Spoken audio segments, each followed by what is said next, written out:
My people, another day. As Nigeria see the number one here, I let it misbehave. Somebody from Ghana now, from another country, don't caution Nigeria. Who can I listen to this man? And everywhere this man talk, no like this. Who can I listen to this man? If I don't pray, Satan will make mess of me. But this video is how shameless and problematic Nigeria is at this point. I first of all know you want me to mind my business and talk about my own country, Ghana. But listen, I don't really care about what you think. And if you haven't checked in my videos, I talk more about my country than any other on this platform. But at this point, it's not just silly and problematic how miserable Nigeria is. It's becoming for all of West Africa. And if you feel agitated already for my choice of words, wait and hear the rest of all I have to say. Nigeria's population is a national security threat to every neighboring and West African country.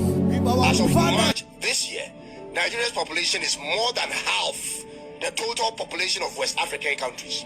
More than half. This means on any given day, the influx of Nigerian citizens to any West African country will easily swallow up the entire local population.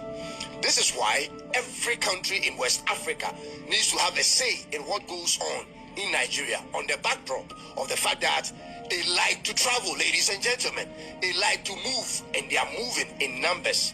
Now, ladies and gentlemen, two major situations are making Nigeria look scary to the rest of Africa, especially the neighboring West African countries. And I said two major things. But first, let's put aside the lack of stable electricity and inflation for now.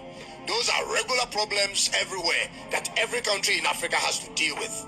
However, the two worrisome situations brewing in Nigeria, which threatens the sovereignty of other African countries, has to do with the religious extremism and poverty. Ladies and gentlemen, I need you to again hold back on the insults for now, and also put down your bias glasses and hear me out for a minute before you come in.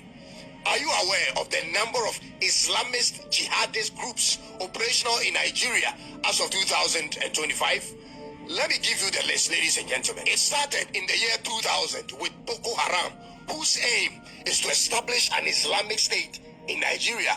Then the first splinter group from Boko Haram, called Ansaru, was formed in 2012.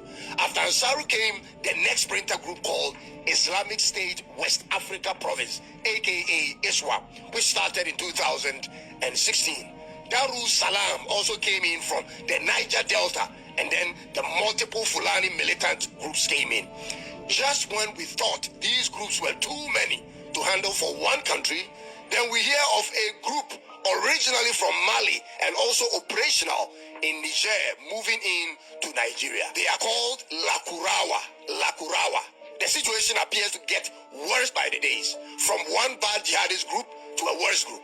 Ladies and gentlemen, is Nigeria becoming, or already become, the main breeding ground for all terrorist groups in Africa? What's going on here? When other countries are thinking of ways to create conducive environment to entice foreign investment, Nigeria is rather enticing terror.